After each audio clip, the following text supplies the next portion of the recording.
Mansfield, New York Times bestselling author and speaker. Doug Tenaple, I'm the creator of Earthworm Jim. Tweet Groups. I'm Victor Dweck. Joseph Carter, I'm the Mink Man. This is Dave Baker from Forged in Fire. This is Leah Morgan. I'm a comedian, and this is why you should never Not ever.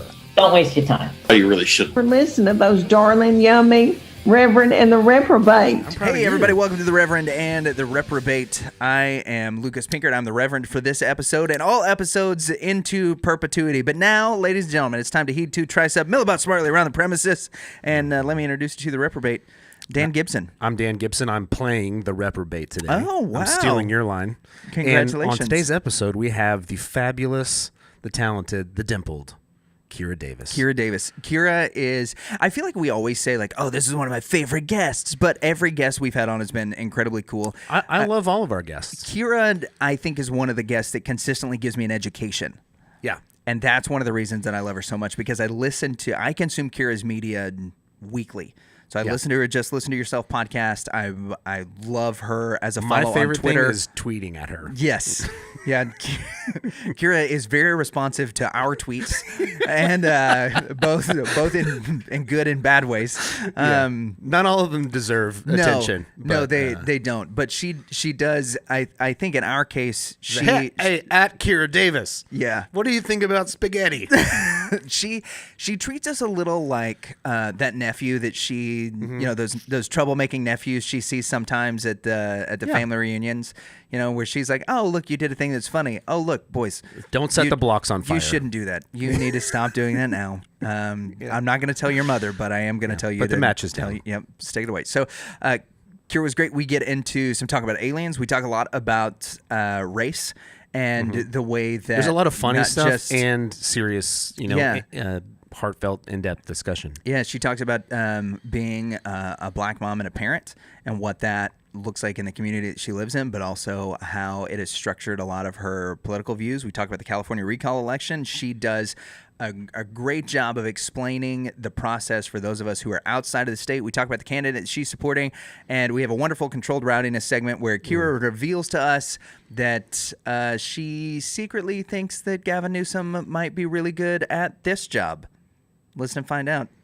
Like, subscribe, ding the little bell so you get notifications whenever we have new videos and podcasts. Thank you guys for listening, and enjoy part 2. If you're listening on Apple Podcasts, give us a 5-star rating.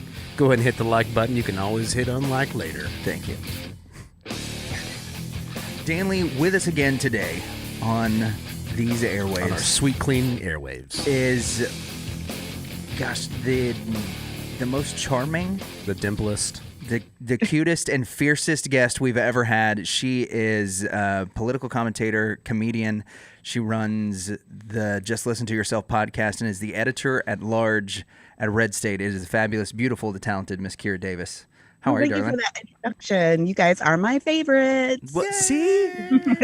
We're getting that more and more. So we're really working hard on the intros, and we're just going to let the interview skills just go to Yeah, it doesn't matter what you say after that. So we've got a lot of stuff we want to get into. Here we go. I have some definitions because I of the two of us, I am less well-read. Would you agree? Sure. Because you're always trying to get me to read things. Yes. How dare you? Yeah, How very dare you? What is an editor at large? Oh, okay. This is a good question. I get this question a lot. Oh, good. Editor at large is a fancy title for somebody who is just goes out and does publicity for the page. I have editorial privileges, meaning that I am somebody's boss, and I do help with staffing issues, but mainly my main job is just to be out there talking to people, making people aware of our website and representing our website. Kind of good gig. Yeah. I wanted to ask that last time. I was like, don't be a dummy. No, you should nobody know this. really Now knows. that she, I think it's a made-up term. It's kind of a made-up term. But every term's a made-up term. At some point. Yes. So what it means is that Kira is our boss, and we should treat her thusly. Right. Yes. That's exactly what it means, actually. I am the boss of everybody. Editor at large essentially is a term that means I am your boss. It's actually Latin. It's a Latin term. And there's a lot of people at RedState, because I remember I was looking at the website, and there's a lot of almost said editors, but there's a lot of authors. Or, a lot of commentators. writers. There you go. Yeah, there we go. There's that word. So talk to us a little bit about RedState, because that's not something we really got into in our last interview. RedState is one of the largest conservative blogs in the country. It's been in existence for, I think, about 15 years.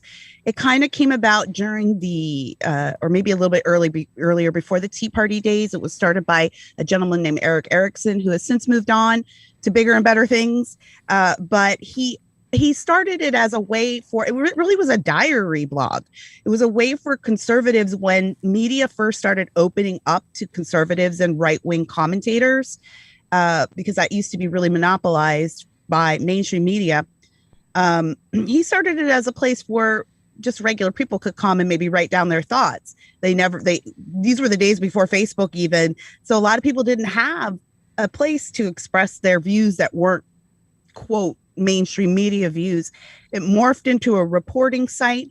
We ended up getting involved in a lot of politics, supporting certain politicians, and it's just sort of grown since then. And now we've grown to one of the biggest blogs in the nation as on the right, and we're owned by Salem Media now. Oh, very nice. So Salem.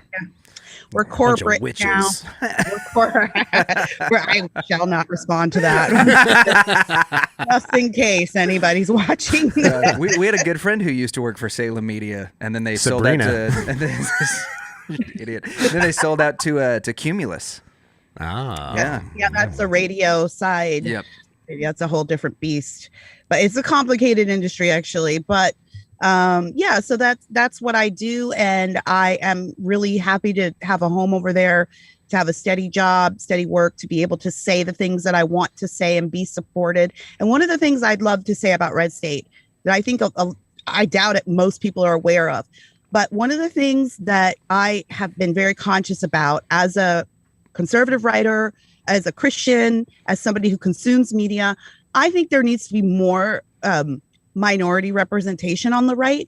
I think that there need to be more writers of color, particularly because I'm Black. I'm really concerned with, Black representation. And because on the right, excuse me, we typically like to say things like, well, we're colorblind, or we don't look at people or hire based on how they look. It's easy to forget that there's a lot of people out there who you don't know exist because they've just never had the opportunity to show you that they exist. So while it may feel good to say, hey, I don't judge people based on color or pick people based on color, sometimes you do have to be deliberate about going out and finding those people because there's so few of them, right? Black people are only 13% of the population. Yeah. So imagine what percentage of those are writers. You have to be deliberate about going out and finding those people. So I told my bosses at RedState, look, I think we need different perspective on here. And even though you're conservative, if you are a minority, if you're Black, you have a totally different perspective than a lot of people. And it can add a layer to your coverage. So I want to go out and I want to deliberately recruit Black writers. And they were like, we love it. Go for it. And we now have the highest we have the most diversity of any conservative blog on the right now. I'm very proud to say that we have a growing stable of really intelligent, thought-provoking, and artistic Black writers. And I'm always looking for more. But yeah, so I just want to give a shout out to Salem and RedState for totally being a support on that. And it's something that a lot of people don't know about us. We don't brag on it or anything. Right. But I think it's kind of a big deal, and I'm proud of it. Yeah, it that does is make a big deal. It does make sense that in America we have this wealth of different cultures and different perspectives, and we want to make sure to capture all of that. And you're not going to get that from looking at Daily Wire is a good one. They have Candace Owens that I'm aware of. Mm-hmm. I know That's it's a little, yeah, but yeah, I think that's awesome. Yeah. And I know that I think a lot of conservatives feel uncomfortable, and I get a lot of pushback on the site for it sometimes, but I don't care. I know a lot of conservatives feel like you're not judging people by the content of their character. You're judging people by how they look. It's sort of true that how you look is a factor in me wanting to go out and deliberately recruit you. But here's the thing. I think what a lot of white conservatives don't understand is that your race can change your perspective on things. Oh, absolutely. I as a Black mother, I have a lot in common with every other mother of every other race, but there are some things that are very specific to my community and to the conversations I have with my children. And I don't begrudge white conservatives for not mentioning these things. They don't know these things. Why would you know these things? How would you know these things? These are not your perspective. I can't speak from the point of view of somebody who lives in Alaska, even though we might share conservative values. I've never even been to Alaska, so that it just changed. It just shifts. It's just a minor shift, a ever slight shift in the perspective and the stories that bubble up to the top, right? This is your perspective will even affect the stories that you go after, the stories that you're interested in. I find my writers are really interested in stories that concentrate on what the GOP is doing in inner city areas, that other people, not because they're prejudiced, simply because they don't think like that. They rarely think about inner city communities outside of maybe what's happening on the south side of Chicago. They wouldn't even think to go pursue those stories. So those are the little shifts that purposefully diversifying your staff, the people around you can do. And I think it only makes us better. Yeah, and I think that fits in a lot with what the original newspapers found out, right?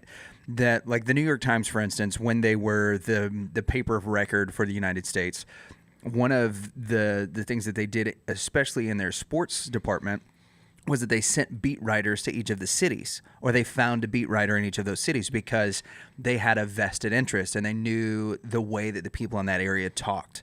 They used the right lingo. They had a relationship with the players in the community, so they knew when a big win happened or a big loss happened.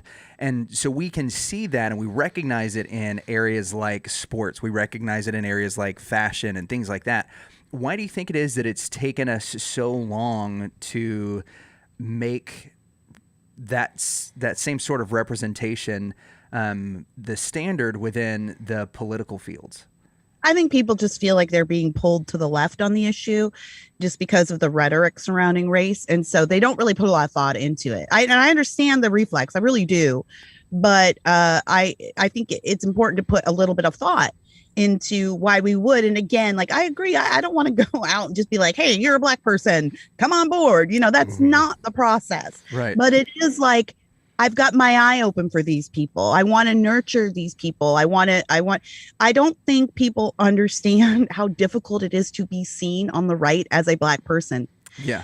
No one wants to hear that because they think it means we're accusing the right of racism. That's not it. But there are a lot of white people on the right, especially in the punditry field. And we all tend to hire our friends and family. That's just, we call it nepotism, but I think that's how most people get their jobs. Thanks, Andrew Jackson. Knowing somebody. Is knowing somebody.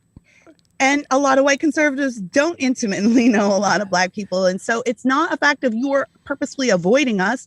You don't know we're here. And so, but I do, because I'm Black and I have a big network of Black family and Black friends and Black artist friends. And that is a direct result of my race and the people who surround me every day.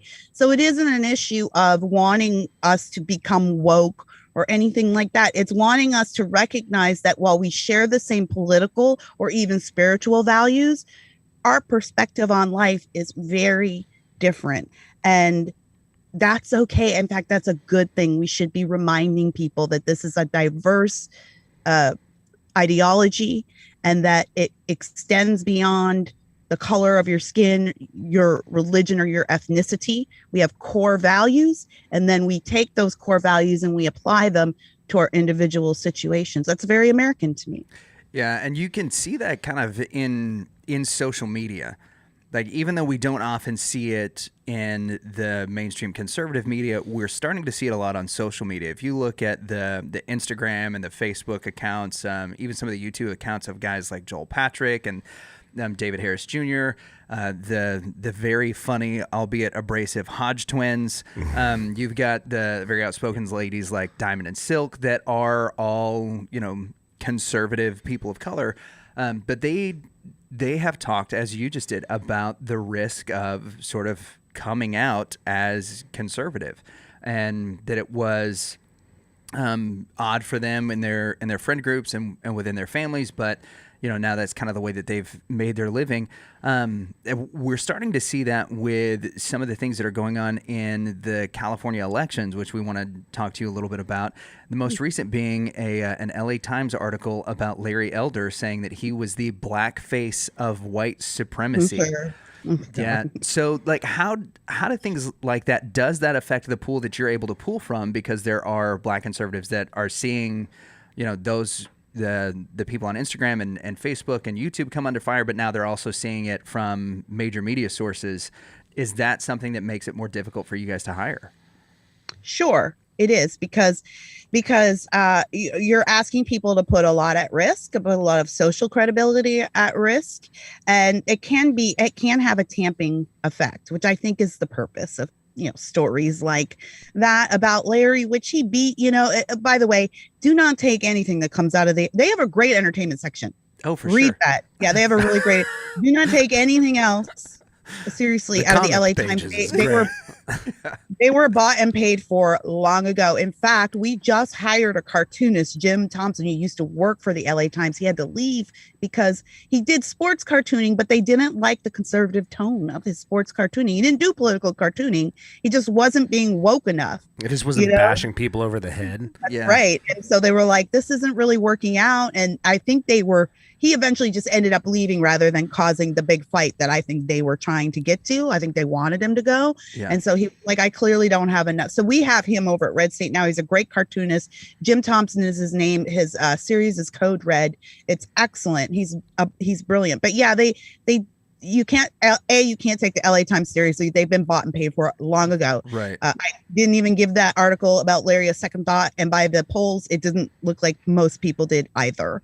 But yeah, it can have a chilling effect. It is difficult to go and to find those people, because not only are you asking them to maybe join a career that they hadn't thought about, and then training them to do something new with that, but also you're asking them to out themselves with family and friends. And these days it's so vitriolic. People will just end their complete association with you. Good word. For this stuff. Vitriol. Ick. We love that word. I took the base version of the word.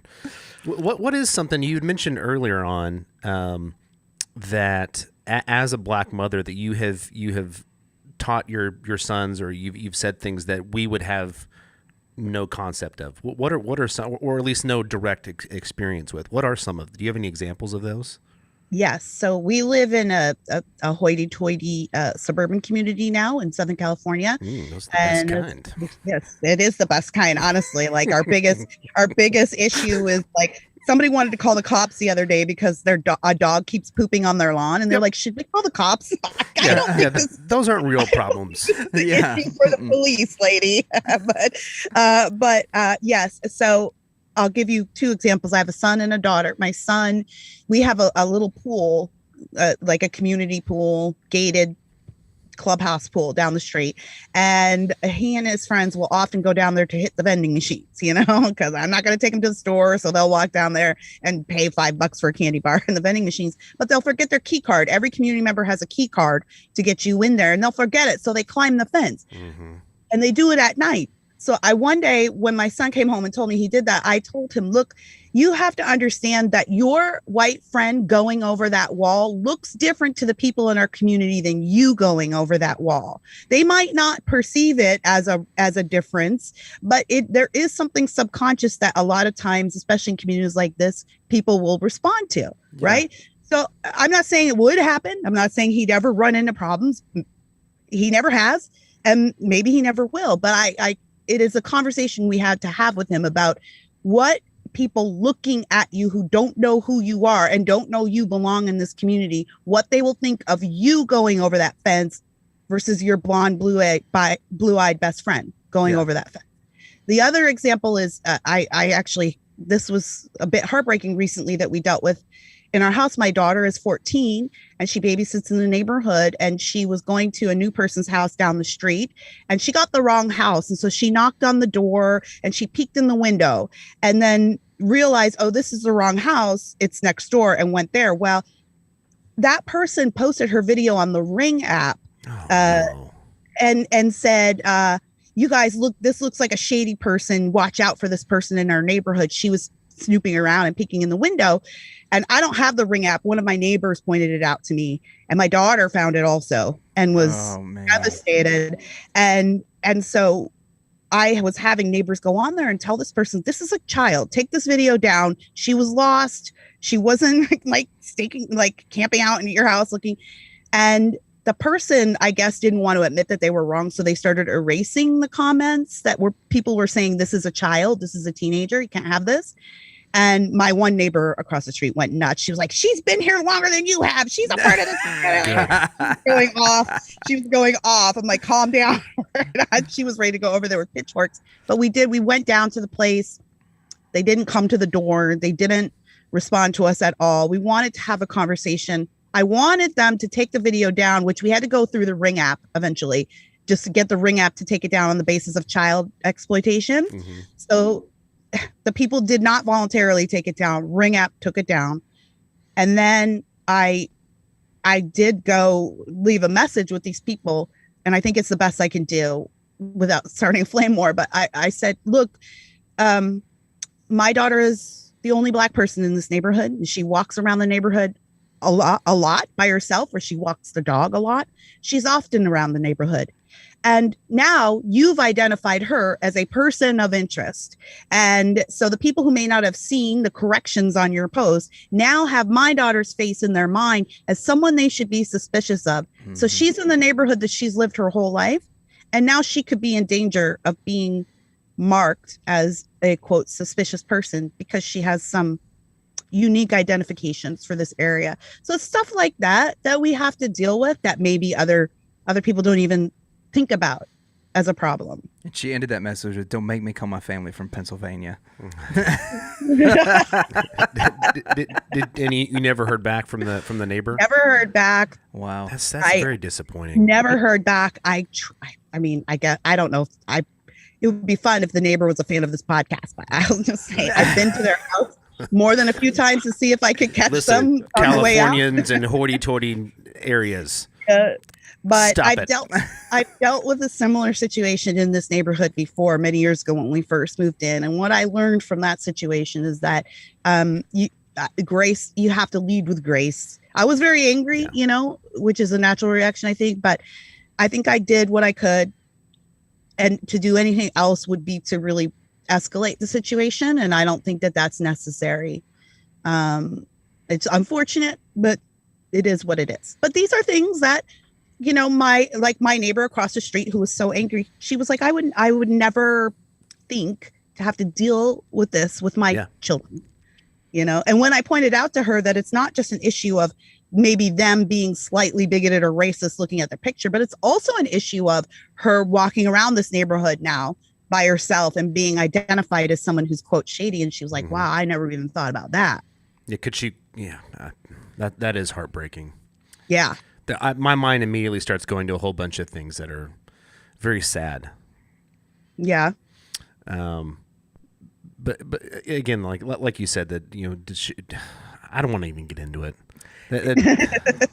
It's a tricky topic, and it's one of those that, especially where a child is concerned. And I couldn't imagine my son being in that situation. Right. My daughter was devastated. And how angry I would be. She was on the internet. Yeah. She was on the internet. And to her, that's that is the biggest thing. She was devastated. I think that was the hardest thing, is that she was so embarrassed and she didn't do anything wrong, Yeah. So as a mom, how do you deal with, your kid being heartbroken like that, outside of all the things you had to do in order to get the situation remedied? Now that you're back home, right? How do you talk to Kira Jr.? Kira Jr. is Ruby, and it's just loving on her, just being like, I'm sorry, but this is a lesson. You will face this, and you can choose to be angry, and you can choose to be ashamed, or you can choose grace. And just know, we really reiterated to her, like, this is not your fault. This is their fault. Yep. This is their problem. You did nothing wrong. There's nobody who knows about the situation, who knows us, that thinks you did anything wrong. these people were the ones who were wrong, and they didn't even have the maturity to admit that they were wrong. So, and this is just a life lesson. If you can learn to move on, and choose not to treat people the way they deserve to be treated, which is what grace is, you'll be stronger and better for this in your life. So just use them as lessons. Kira, will you do some mom clinics? Like my wife and I are starting to think about like, hey, this is going to be the next step to starting our family. Just let me know what the one-to-one for the parent coaching for us will be, so that we can sit down and be like, all right, when our kid is 13 and looks like me and has a similar disposition towards a jerk, towards devilry and jerkiness. Yeah. Teach me how to have grace with him instead of wanting to hang him upside down. Okay. Recall. Grace is recall. free. I have a good news for you though. Grace is free. That's true. That's true. Yeah, Unless you're Catholic.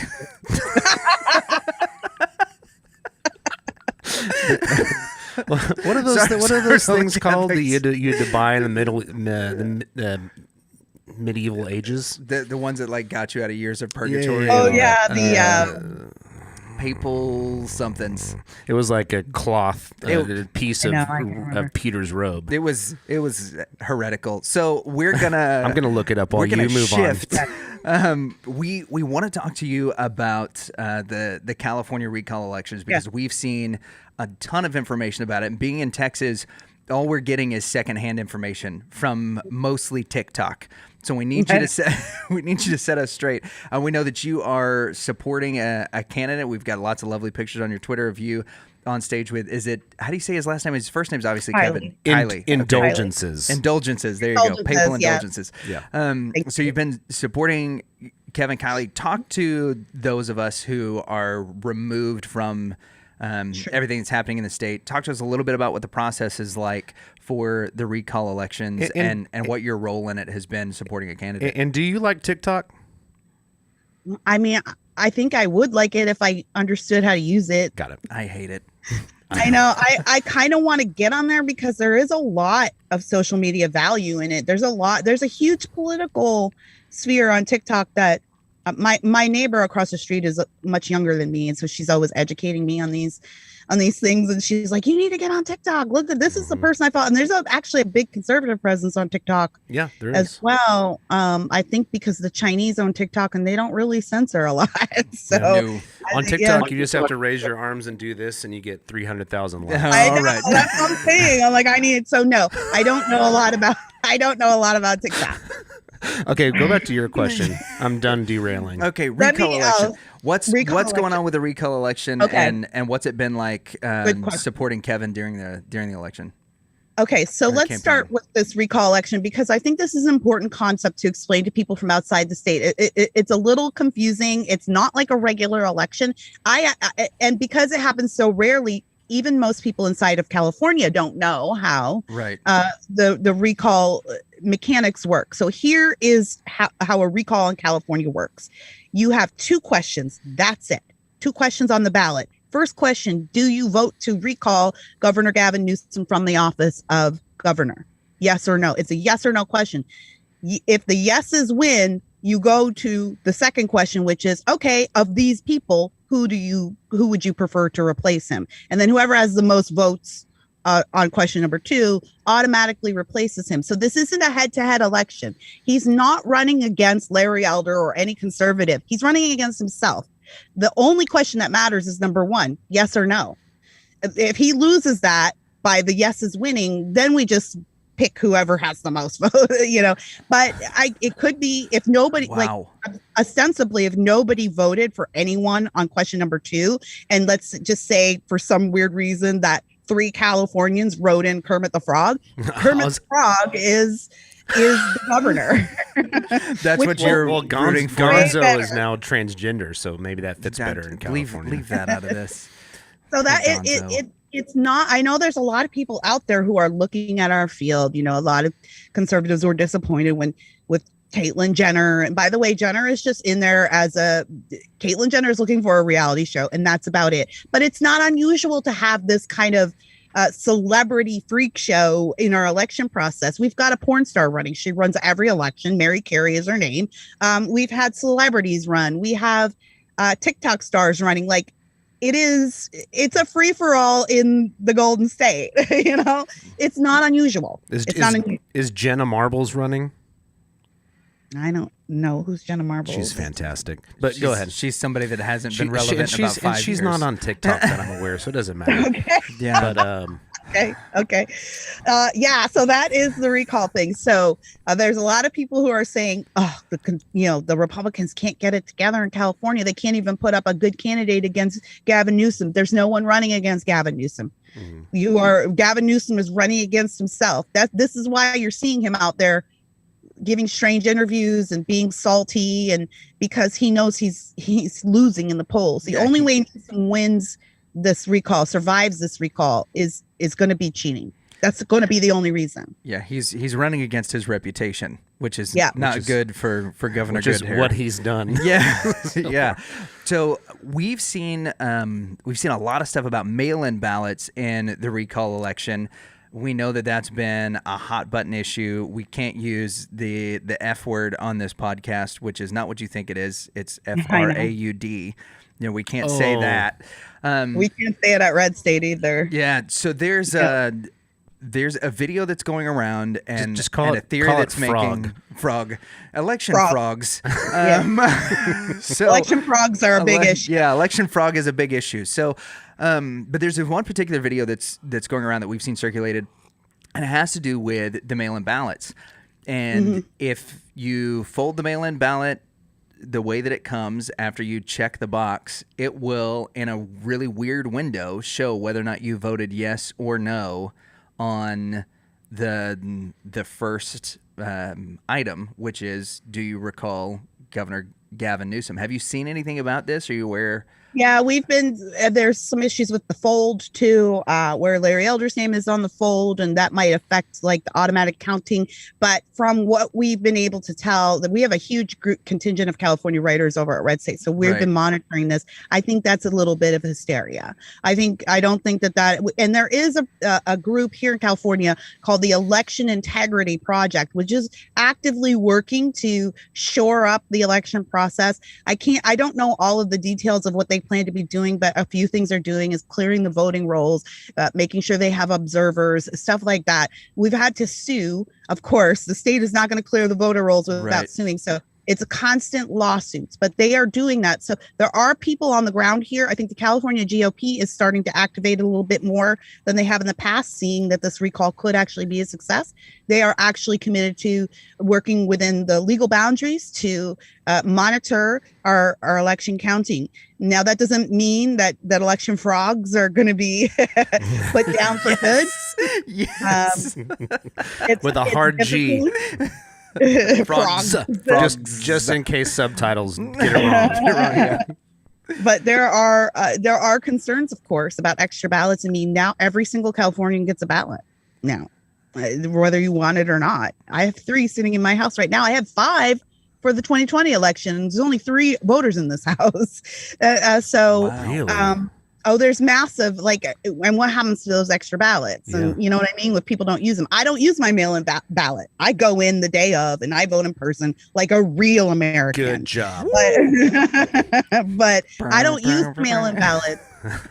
Now, I shred my ballots, but how many people think to shred those ballots? You just throw them away and you don't think, but there are people who will dig through your trash for those extra I'd ballots. probably throw it away. That's a mom move, shredding mail. That's such a mom thing. When it comes to voting, like as a Californian, I hate following the rules, because in California, if you follow the rules, all you get is more rules. So I don't typically follow the rules here anymore. I'm done with that. But voting, I take very, very seriously. Something my mom instilled, my liberal mom up in Canada instilled in me from a child. Like, this is a very precious right that you have. Take it very seriously. So in the 2020 elections, my husband was like, okay, I filled in my ballot. Can you just drop it off for me at the ballot box? I'm like, no, I can't. That's illegal. You have to drop it off at the ballot box. He's like, but you're going that way. Like, then I have to leave work. I'm like, I can't help you out. I think you have a Texan spirit. I do too. I think so too. That's absolutely amazing. All right, so we've discussed the nuttiness of the process, and that it's going to be yes or no on Gavin, and then whoever Kermit gets, the Frog. Yeah, and then Kermit the Frog and his election frog will win. Talk to us about the candidate that you're supporting, about Kevin Kiley a little bit, and why he's got your support in particular. I'd love to talk about Kevin Kiley. I have never stumped for a politician ever in my life, but a few very crazy things have happened, believe it or not, by our standards, even here in California in the last 2 years. So one was a battle we were having that we lost regarding our sex ed curriculum, which was developed by the LGBT group HRC, and is very, very, very sexually explicit with I don't even know what I can say on your show. I mean, that's how explicit it is. You can say, you can say anything. We've actually had Professor Nancy Piercy on to talk to us about this specifically, and we've got Dr. Carl Truman coming on, I believe, in September, talking about how the modern self has put us in this situation. So are you talking about some of the things that, like, I think New York had that, where they talked about New York had the one that was like teaching kindergartners how to masturbate. Okay, that's what we have. That was the word. Oh, really? You guys have that type of curriculum as well? Oh, wow. And what is the point of that? I don't understand. It's activism. It's activism. The LGBT rights groups write our legislation. It's just activism is all it is. It is.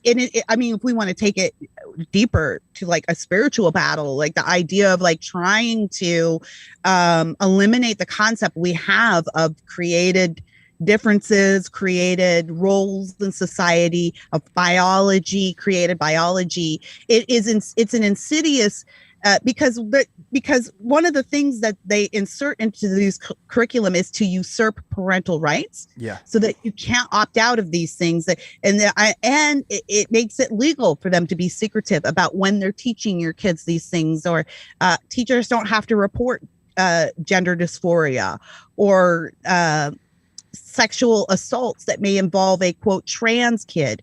Teachers aren't obligated to report those things because they're only obligated to support this agenda. It is totally agenda driven. It is parents overwhelmingly hated this, particularly in the immigrant community. And that fight was painful to watch, because I went to parent-teacher meetings in largely Hispanic districts where they were just treated like crap. They were treated so poorly by the people that are supposed to represent them, the Democrat, liberal, left. They were treated like crap because these people are traditional people. A lot of they're highly religious, very conservative in social values, right? And it was horrific, some of the stuff that they were up against from the left. We lost that battle. The other thing that happened was AB 5, which is a bill that makes freelancing basically illegal. It was a union bill backed by the unions, and it requires this, what we call an ABC test, business to business test. Basically, long and the short of it is you need to be a W-2 employee or you're being exploited. That was the... Oh my gosh. Uber Lyft law that you guys have probably heard about. It's called the Uber Lyft law. It was meant to get at Uber and Lyft because they were mad at Uber and Lyft about their wonderful contracting business. They were mad. So it was meant to get them, but it was so poorly written that it got every freelancer. Uber and Lyft had enough money to ignore it and then put a proposition on the ballot that passed overwhelmingly to get out from under it. By the way, a judge in California ruled yesterday that Prop 22 is illegal. So we got to go back to the board to fight that. The people voted for Prop 22. A judge struck it down yesterday. It's been the law for 2 years. I can't even explain the insanity that's going on here. So freelancers, liberal, this is why the recall happened. Democrats were losing their jobs, right? Now you're not just talking about, these are just religious conservative parents who don't want sex ed in their school. Now you're talking about opera singers, theater owners. You can't make a W-2 employee out of a DJ. A DJ is literally a gig job. DJs losing their jobs. Festivals have had to close. LA Opera House had to stop doing opera last year. There's a children's theater in LA that's been open for 45 years. It brings theater to inner city schools. They had to close because of this law. People just losing gigs left and right. Writers, this was a big deal for us. We were fighting it as well. And we lost. We had to come up with other legal wranglings to keep working in this state. I have to be an LLC to work in this state as a freelance writer now, which means I am triple taxed. I'm taxed $800 a year to have an LLC in California. I'm taxed as an employee of myself, and I'm taxed as an employer of myself. Oh my gosh. Yeah, yes. It's become untenable. So Kevin Kiley is an assemblyman in our legislature from the 6th District of California up north. It happens to be Gavin Newsom's district. And he has been the lone voice in the assembly fighting against this. He was the one person who put these stories together about who was being affected by AB 5. By the way, I want y'all to know AB 5 is not a California thing. It is now a national thing. It is now sitting in the Senate waiting to be approved. And they couldn't get it past Sinema and Manchin, so they stuck it into the infrastructure bill. So if this becomes law of the land, you guys, it usurps your right to work. You will no longer be able to contract. You will have to be somebody's employee. Well, that's not going to work here. No. And there's, we've seen a shift, as you were talking about, especially in the entertainment industry over the last couple of years. It had kind of dispersed in the previous 10. We saw a lot more work coming to places like Austin, a lot of it that was going to Atlanta. Because Georgia's, movie scene, but now the flood of people to Texas, to Florida, and states where these kind of things don't exist and where there's no state tax, they're being overwhelmed by workers that were 1099 because they can. But if PROACT passes, there's nowhere for you to go. Good grief! That it's national law. Now, I do believe, because it is anti-constitutional, I do believe it'll face many challenges. But in the meantime, like we're here in California, in the meantime, you're languishing under it. And it's killed free expression here. It's killed, which I think was part of the purpose. It's killed the freedom to work. It's a union-backed bill. Unions have the lowest membership currently that they've had in their history, so they're struggling, right? Unions are a outfit of the old, right? Right. That's old America, and the concept of work and earning has improved and changed over the last 20 to 30 years. Yeah. Unions have been rendered useless in many cases. We don't need them. We can advocate for ourselves because we can contract. We can make our own decisions when and where we want to work. So they're really struggling. And this is actually a global movement. Italy just passed a version of the PRO Act. France has a version of the PRO Act. I mean, it's literally the same thing. It is a global push to go country by country and codify union membership into the constitutions of different countries. Wow. Yeah. It's very insidious. So I want everybody to know that this thing exists, and, write your senator. That will help. And it is helping. Write to your senator and tell them that just look up the PRO Act, you'll find a bunch of stuff on it. It'll say it's pro workers, but it's anti-worker. And write your senator and say, you don't want this. It will help. But back to Assemblyman Kiley. He's been the only person sounding the alarm on this. He's been the guy. He has introduced repeal bill after repeal bill in the legislature. They've all, of course, been shot down because we have one party rule basically in the state. But he's never stopped. He keeps reintroducing them. Kevin's also a lawyer. He's trained in civil rights defenses. And he and another representative, James Gallagher, sued the state to regain our right to go back to worship, to go back to church this past year over COVID restrictions. He's also sued the governor 4 times, to no effect yet, but he doesn't have any intention of stopping, to relinquish his emergency powers. It's been a year and a half. He still has emergency powers in the state. Oh, wow. So he's sued Newsom to have to relinquish those. He has plans to lift any mask mandates and vax mandates in the state if he wins. He has fought for school choice, parental choice. And actually, I think this is a great idea. And this is one thing that Kevin thinks is a great sort of silver lining of COVID mandates in schools, is that, okay, we can agree to disagree on how to treat the children in schools regarding COVID. Why don't we let the money follow the kid instead of forcing all the kids into public school? And that way, if you want your kid in a school where everyone is masked, you can be in that school. But if you want your kid in a school where they can breathe freely during the day, you can take that funding with you and go to a charter school or go to a private school. So this is actually a great time to be pushing for school choice, which Kevin is in favor of. Overall, I would say I support Kevin Kiley, even though he's not a well-known name among people who don't follow California politics.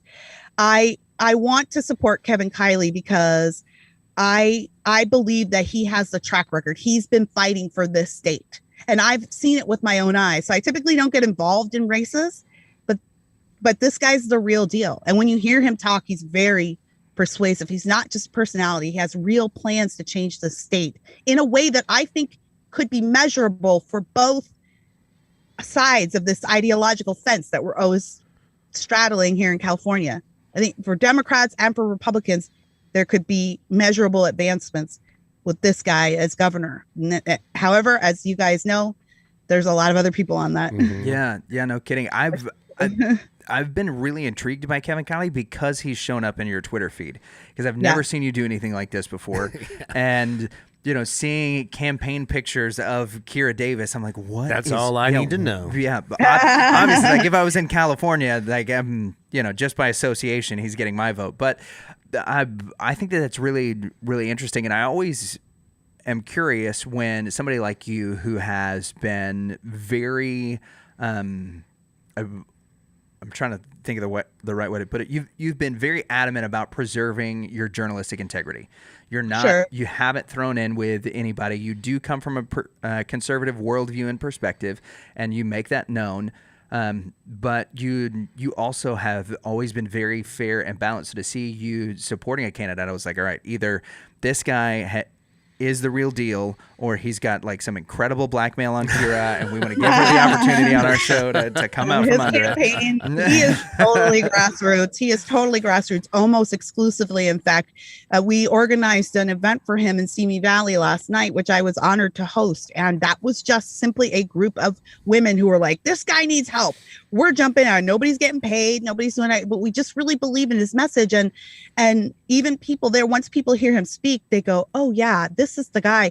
The thing is that there are a couple of other big names, and let's not pretend they don't exist. So there's Caitlyn Jenner here. I don't think we need to worry about Caitlyn Jenner. That's who's getting Carrie Pomeroli's vote, because she wants stuff for her comedy act and for her new Hallmark movie. Oh, that's fair. Yeah. Okay. Well, that's fair. I can't begrudge that vote. But the other big name, we don't need to worry about Caitlyn Jenner. Honestly, people, that Caitlyn's already dropping off the list. Right. Larry Elder is the big name. He's polling the highest so far in our polls. I don't know how reliable the polls are at this point, but he polls very high because he has very high recognition among conservative circles. He doesn't have the same recognition among Democrat circles, but he is polling high. I love, a lot of people ask me, why am I not supporting Larry? Like, I do support Larry. Larry was the first radio show I ever did as a political pundit a decade ago. He was the first person to have me on the airwaves. So I have a soft spot for Larry.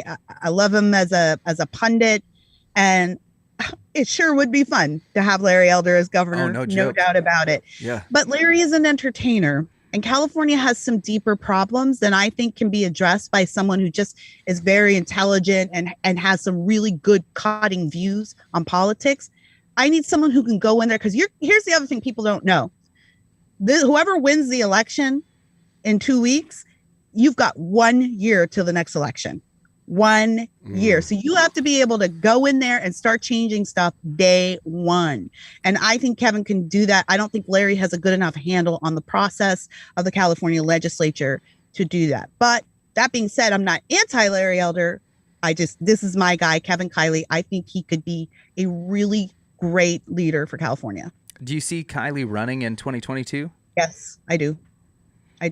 And with, you know what scares me about everything that Kira said? Is she said there was a group of women that got together and said, this guy needs help. And that's always a terrifying thing, because a group of women that feel like there's a boy that needs help can move mountains in order to help out whatever sweet little guy they've thrown their lot in with. True. Yeah. You should have seen my friend Roxanne, who was really instrumental in getting all this together. She picked him up at the airport. She was like, Kira, he needs new shirts. He doesn't have enough colors in his shirts. Like, That's exactly, before I got married, that's what happened to me whenever I was the pastor, is that all the old ladies came up to me and they were like, listen, we need to get you some help. And so here's what we're doing. This one's going to take you shopping. This one's putting together a recipe book for you. And so it's like, oh my goodness. That's but so cute. they're awesome. And a group full of women that feel like change needs to happen. It's a have force proven to that be they can. reckoned with. Absolutely. I want to talk about a couple of other things. I know we don't have you for very much longer. Talk to us a little bit about not just the stuff that's going on with Just Listen to Yourself, but you've got some services like your locals page and the list service with Kira Davis, which I'm not sure if you're familiar with. I've only recently become acquainted with it here within the last couple of weeks. So talk to us about those two things where people can pay to get some more of your content. yeah, and I'm glad you brought that up, because before we went to air, we were kind of talking about this concept of like getting paid to do the work that we do, you know, and how does this work?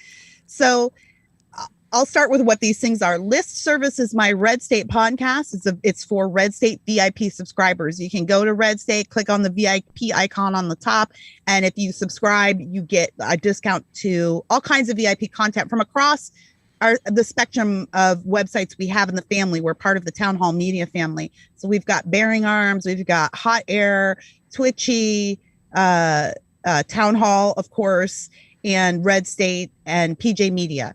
And you've got personalities like Katie Pavlich and Guy Benson and Larry O'Connor. Oh, cool. And so you can get access to like exclusive content from them. Use my code Kira and you'll get 25% off, by the way.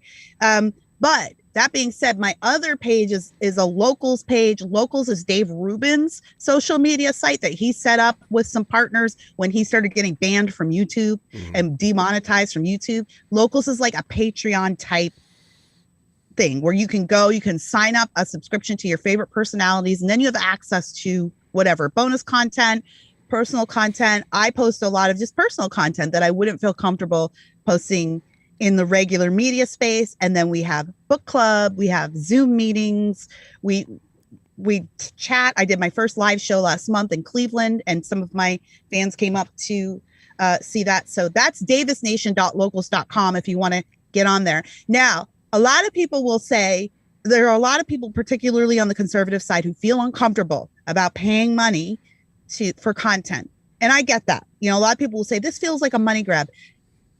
We all need, first of all, what we do, you guys know that what we do is not easy. It's not, these guys don't just sit down at their mics and then boom, this all happens. There is preparation involved. There's editing involved. There's software issues involved. You know, the money, what they pay for their mics, their software programs, it's a labor of love. So yeah, you may be enjoying this show, but I don't think a lot of people have a concept of what the time that it costs you to put into this stuff. So you may love these voices, but these voices have to make money somehow, you know, so we do need some sort of support because we have to eat too. This isn't a hobby. This is a job. And but the other thing is that after January, a lot of us started getting censored. At RedState, the censors are I have to be careful about what I say even about it, because we could even get dinged for me talking about it outside of RedState. But we've been having a lot of issue with Facebook and Twitter censors. There are some words that we can't even say. Like frog? You know? Like frog? Yeah. No, that will get our page banned. And you may feel like, well, just stand up to them. But when they own your 35% of our traffic comes from Facebook, you know, 25% comes from Twitter. We have 35 writers that all need employment. Where do they go? There's no other outlet that they go to. It's not like, you know, if we close, that's it. We're gone. There's no alternative. So part of the way we keep ourselves safe from that type of censorship is we have paid sides, so we can put a lot behind the paywall. that we couldn't put on the front page. Because the media, a lot of media outlets won't have access to that, but also we don't need them to share the things because you're already paying for it. We don't need those shares and those clicks to have the story go far, right? Yeah. You're paying for the content. That also keeps us ad free.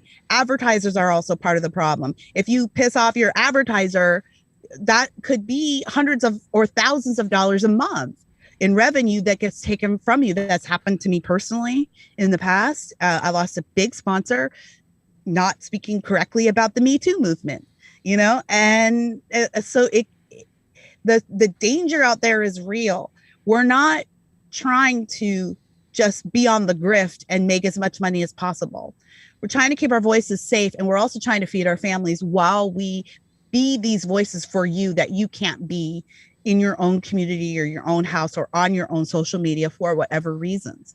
So when somebody's asking you to pay for content, it's generally not because they're greedy. It's because they're trying to protect their voice so you can have more of it. I think that's a great point, and I cannot say enough good things about Kira as a commentator, as a journalist, but also just her very down-to-earth style and the podcast we have absolutely loved. We listen to your podcast often and crack up because we also have theories about aliens. Okay. My neighbor's coming back on and he's been highly requested to return.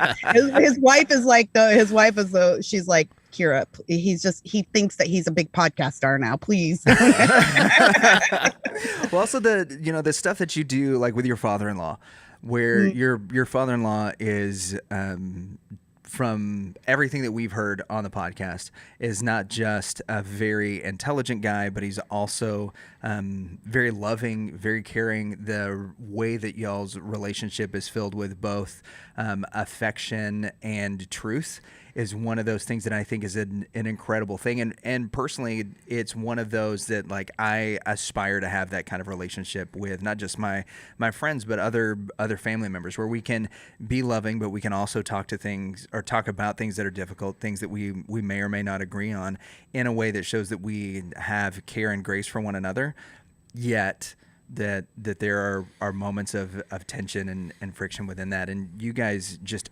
having that type of relationship, bringing it on air, I think gives a lot of people hope. And it's something that I've highly recommended to a lot of the families in our church who, I just can't talk to my dad about, this or that because we disagree on some stuff. And I'm like, you know what, listen to Kira and her father-in-law talk. Because while they agree on a lot of things, the approach that you take and the way that you discuss things, the respect that's there is just such a very cool thing. And I think it sets a great example for other people. And so I appreciate everything that you're doing. We absolutely love you. Well, he's the reason I'm a conservative. Really? That's why. That's why you have he is the reason I'm a conservative. I was a liberal when I married his son, who is a conservative guy, but very apolitical. Yeah. But my father-in-law was the first black man I ever met who called himself a conservative out loud and a Republican. And I've always been political. So he would challenge my ideas. He would challenge me to think about things. And just over the years and plus the work that we were doing together in our community, he brought me on board one of our ministries, and that changed a lot about how I looked at policy and stuff like that. So I love him. I love talking to him because he has such wisdom with grace.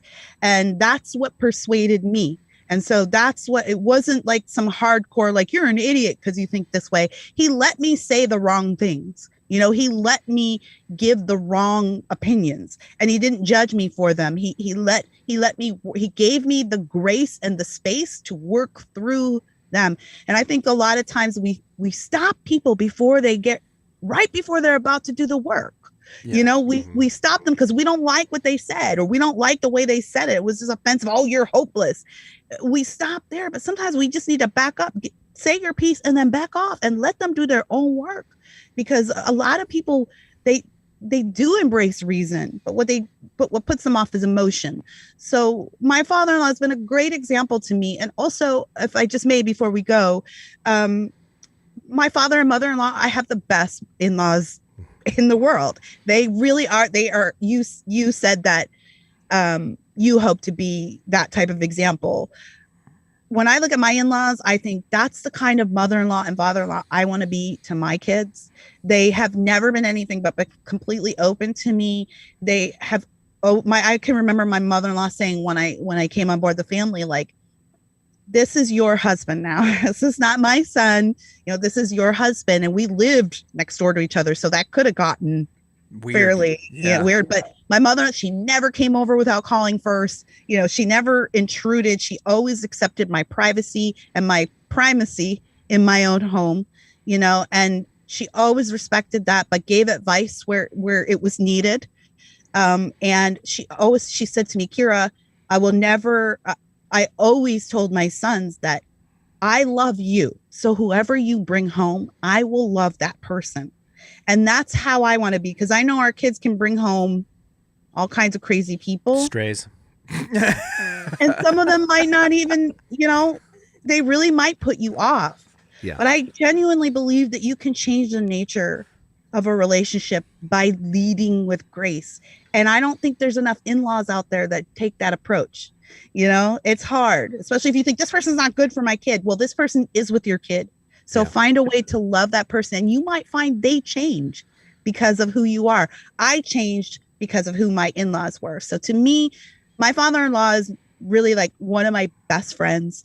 He is one of my greatest confidants. I still call him to this day. If I have a question or if I'm scared or if I'm upset, like, I'm talking to my father, and I'm not awesome. like calling up my husband. I'm calling up his dad, and he's my biggest fan. He's my biggest fan. So I love my father-in-law so much, and he's been such a wonderful influence. So thank you for giving me the opportunity to chat about him a little bit. Yeah, no, it's one of that series. I think it was 3 episodes. Is one of my favorites that you've done. I'm like, this is awesome. This is what families should be doing. Yeah.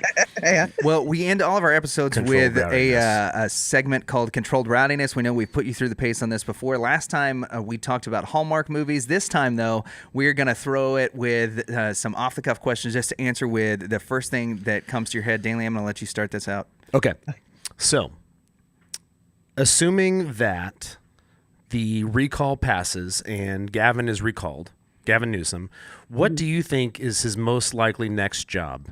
Game show host, MeUndies underwear model, or mass erotic ebook plagiarist? Ooh, Or you can write in your own. These are 3 really good. I think game show host. Jeopardy's looking for a new host, and he's got the hair. He's slick. He's slick, and he's got that smile, that toothy politician smile. Yeah, I think he could be a good game show host. In fact, you guys, I don't know if you guys had the chance to see this, but one of the crazy things we're doing to encourage people to get vaccinated is a lottery. You can get $1 million. You can win $1 million. You win $1 million. I've seen that.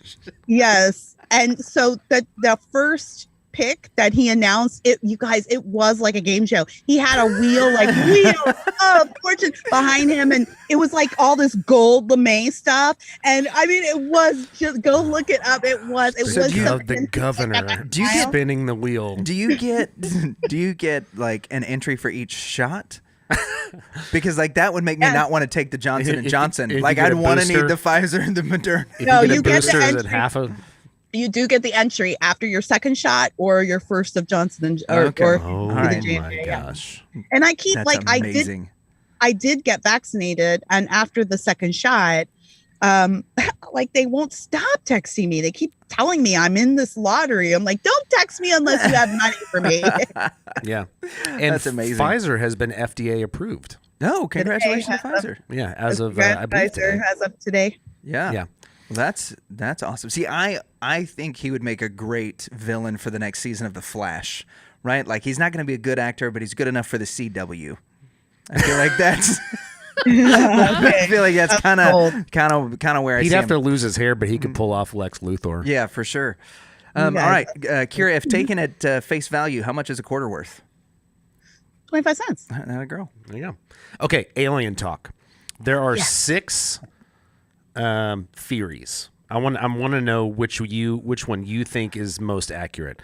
There's the rare Earth theory, which is we're the only intelligent life in the universe.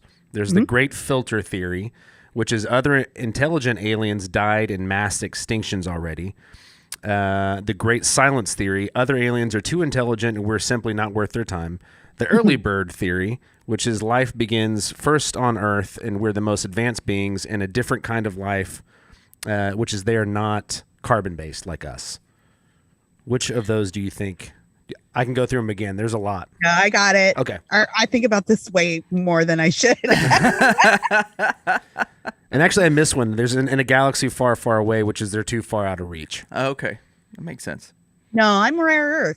I mean, I and I'm not closed-minded. Like I have, my mind is open to intelligent life, other places. I mean, I know there's a lot of Christians who are like, well, it's not in the Bible, but there's a lot that's not in the Bible. My podcast is not in the Bible, but it still exists. You know? So yeah, I would add your podcast to the audio Bible. I'm gonna have to go do a Bible. I'm gonna have to pull up my Bible search and search for just listen to yourself. And see what's in there. JTLY. Funny. So I do think, yeah, like I'm open to the possibility, but I genuinely believe the older I get, the more I look around, the more I see the uniqueness of creation and the really the glory of creation and how it kind of all works together. I know that there are people who feel disappointed by that, but by the idea that, of course, there's other life out there. Like, why would you think we're the only ones? We're not alone. But I do think we were specially created. I really do. Like, the more I learn about the Earth and how precisely it is set in this orbit and how precise your DNA is and the chemicals we need to breathe and to the gravity we need to walk. Like, these are things that I feel are created. I do believe in rare earth. My theory on the aliens, guys, here we go, is that it's us, not even necessarily us right now. I have a theory that we have cracked time travel and what we're seeing is us observing ourselves. So, and that's why a lot of these things go so fast. And we're like, how can they go so fast? Because they're probably not manned spaceships. They're probably like drones or, you know, something that's breaking the time-space continuum. I love that. So the things that have been documented and declassified are actually us from the future. Us. That are coming back to just for a little visit. Some of it is us right now, too, for sure. Like, I have no doubt. I live close to SpaceX. And you see a lot of weird stuff. I have no doubt that our governments across the globe have all kinds of insane things that we would never imagine existed, that are just being tested all the time around us. So there's definitely that. But yeah, I think that cracking time travel is a possibility. I mean, we know that physics says that, you know, if some things were to happen, it could happen. So it's not like out of the realm of possibility. We're obviously nowhere near it, or so we think right now. But yeah, I think it's us. I think it's us looking back at us for whatever reasons. Interesting. Very, very interesting. I know. I spend way too much time thinking about aliens. I'm like complete. I'm totally on board with this being the theory now. Yeah. I'm gonna think about it. Huh. Yeah, think about it. Okay. Next question. I think it explains a lot of the reasons why these things are going so fast too, moving so quickly. Yeah, the acceleration of technology is that specifically what you're talking about? Well, just that we're thinking of them right now as like ships with green men in them. But if we think about them as devices, it's easier to imagine that we have invented a device that could move at the speed of light or something like that. Elon Musk, genius or mad scientist? I don't know that he's either. Inspired. Oh, okay. I think inspired. You know, Elon Musk is a singer. No. He is. He has an album out. Yeah, he was on, where's his family from? Poland? He was on like America or Poland's Got Talent or whatever, like 10 years ago. You can find video out there of him singing. I thought he was from Africa. I thought it was from like South Africa. Elon Musk. He's from like Eastern European nation. And yeah, he is an artist. Elon Musk is an artist, guys. I believe it. Elon, well, he did just create this robot to do minor tasks. Did you see that story? Yeah, we need to set Passing that thing the on butter. fire and then Okay. salt the ground. Yeah. That's more what I was looking for. I really What is wanted my an opinion on purpose? the robot. You pass the butter. Well, No, I wish Elon Musk would just like stop messing around. Just get us to space and leave the robot stuff alone. I mean, Skynet does not need to be aware, dude. I agree. He said, he thinks we can get to Mars, but that people are definitely going to die on the way. Oh, Sure. for sure. Yeah. Yeah. I mean, but that's just Especially if you send them in Sure. pairs like spouses. Yeah. If I was confined in a rocket ship with my wife for that long, she would kill me.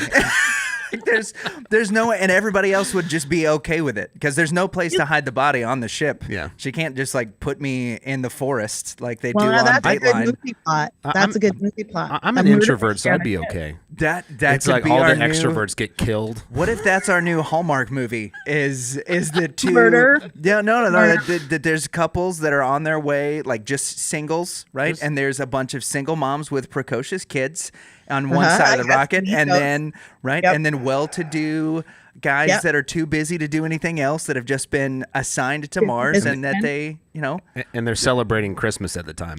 yes, It's perpetual Christmas. no, maybe on the way to Mars, that's the one day that they're uncryogenically frozen is Christmas It's Day. Christmas time. So every day is Christmas on their way to Oh Mars. boy. Oh, guys. Hang on. Let me write this down. I love it. No, would you guys go to Mars? If you guys got a ticket to Mars? I don't know. think I that- thought about that too. I don't know. Yeah. They're gonna need pastors on Mars. Mars needs pastors. That's And moms. yeah, and moms. If my wife didn't kill me on the journey, I would be there to help I don't lead know. the red I planet. think quality of life would be very low. Would so you- I think no. Would you be the editor at large of Red Planet if we were on Mars? Wouldn't that be great to go just start Mars with just a conservative, like,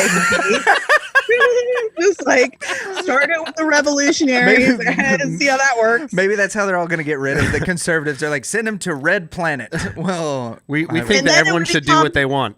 And then it Motion would become passes. the most successful experiment. We become so prosperous, and then on the blue planet here, everyone would be like, "It's not fair. That's discrimination. They're doing better than us." Kira, We have Fantastic. no mail-in ballots on Mars, you guys. They gotta show up to vote. It's right over You there. got to show up, put your finger in the ink, put it on that paper, and go back to your pod. Yeah. I think it's amazing. Kira, you're wonderful as always. Thank you for joining us, ma'am. Let our audience know where it is that they can find you, so they can follow you on social and subscribe to your locals channel and all that. Where can we get you? Yeah, if you want to hear more from me personally and have some fun conversations and just bonus content from me, bonus discussions, join me over at davisnation.locals.com. And right now, actually, Locals just unveiled a new subscription level, which is kind of cool. So you can subscribe for a year. You get 2 months free. I think that's kind of a good deal. Some people over there, guys, I have people that don't even participate on the page. They just get the subscription because they just want to know how to support me. And I don't do like Patreon. I don't have like Cash App or like you hit me up with this, that, or the other. I'm not into that. But there are people who I want to give you something for the money you're getting. But there are some people who like, I don't need another social media platform, but I love your voice and I want to make sure that it's out there. So there are people who do that. Feel free to subscribe that way, of course. But if you don't want to do any of that, join me on Twitter. I'm very vocal on there at Real Kira Davis. That's Kira. And you can find me over at RedState. I'm the editor at large over there. I write a couple of opinion columns every week and sometimes throw in some aggregation work. And I think look up Kevin Kiley on Twitter. Kevin Kiley CA is a great place to start looking him up. But also, generally speaking, I can be seen on Fox News a couple of times a month as well. Keep your eyes open for that. But I'll be on in the next couple of weeks as well. But I love talking to you guys. Thank you so much for having me on, and I'll send you my invoice. Yeah, thank you. The norm is $50. Thanks, Kira. You've been great. Okay, bye guys. Bye.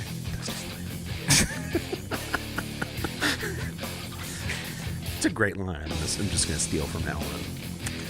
Kira freaking Davis. Yeah. She's awesome. She is. She really walks the line very well between. I almost called her Mama Kira, like a whole bunch. That would have been. On the one hand, it feels 'Cause appropriate. we On have the other hand, it Uncle- feels like you're going to get killed. Well, we have Uncle Stevesy. Yes. We've got some people that are, Yeah. kind of parental figures to the Aunt show. Leanne. I mean, yeah, and she's not our mother, but Right. it feels good. Yeah. I like having her on. Yeah, she's she did. cool. I would let Kira adopt me. Yeah. Yeah. I'll follow. I the would feel paperwork. safe. I would feel like if anyone messed with me, that they're their host. Yeah. But she does a great job. She would take a measured approach, but that she would make sure that Grace first, and then there's the iron fist hence behind the it. measure. Yeah. So she does a great job as I start this statement for the third time, of walking the line between very serious and very funny. And she flows between those two things incredibly well, which is one of the reasons that I enjoy having her on and enjoy following her on Twitter, enjoy listening to her podcast, because she does have a very robust comedic side to her, which comes out a lot in the work that she does with the Babylon Bee, and not just the times where she's on their podcast where she's been featured there, but also in the sketches that she does a brilliant job in helping to write and act in those sketches. I think she's just been phenomenal. And if you search the internet, you can find that she does some stand-up. She does, back in I think 2018 it may have been the last time, at least that it was filmed. But it's pretty she's very pretty funny. good stuff. She's very funny. I learned a lot about the way that the California recall elections work, which also makes me very concerned about the way that the California recall elections work. And so, like, essentially, it's yes or no, and if they vote no, not to keep Gavin Newsom in office, then it's like just this, It's like 15 candidates, and it's like, okay, well, if not him, then which one of these guys? And at that point, it's a potluck of candidates. Yeah, and I wonder how many people, like, at that point, they're like, no, I don't think it should be Gavin Newsom, and they look at now the candidates, and they're like, oh crap, just keep him. We only have, it's only another year, so. There's a lot of intriguing things about that. I thought she had an interesting perspective on Larry Elder as well. There's only a year left in his term. Like, right. I didn't think about that. But yeah, and Kermit the Frog might get it. Also, we did come up with a new way to say I would love if election frog. Yeah, I would love if Kermit was. That would be great. We're going into more lockdowns. I don't know if that was Kermit the Frog or Cow Man.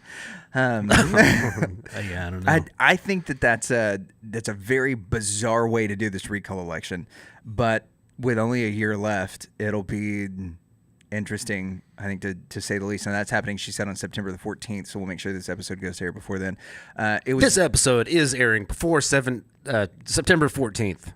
Great job. Thank you. So another thing I thought was rather interesting is the way that she talked about Kevin Kiley, because she's never backed a political candidate before, even when the Republicans have a candidate that is going to participate in elections, whether it's on the state level or if it's a representative or senator, where you're looking at national representation of some kind, presidential candidate. She's always been very fair and showing the pros and cons to the candidate, the strengths and weaknesses, where their opportunities for improvement are. Do they really care about certain issues as much as they're making it seem like, or is that something that specifically for them is just to get votes? And it seems like Kevin Kiley kind of hits all of those for her. So it was interesting to hear her talk about him, because I've never heard her discuss a political candidate that way ever. That was cool, and then Controlled Rowdiness was awesome as always. Fun. And you really stuck to the aliens bit this time. Yeah, I did some research. Look, I do research for the show. Okay, I don't want to read the book, right? But if it's getting some different alien theories together, I'll do that. Yeah, certainly. If all you have to do is look at one meme from from the Christian Nerds Unite page, then you'll pitch it. You completely nailed it. Thanks, Kira, for being on once again. You guys make sure that you go and follow Kira on Twitter. Check out her Locals channel, as well as Red and Black, which is a show she does on Facebook where she talks with other Black conservatives. All the links to those are in the show notes, and more, where you can check out Kira wherever she is at.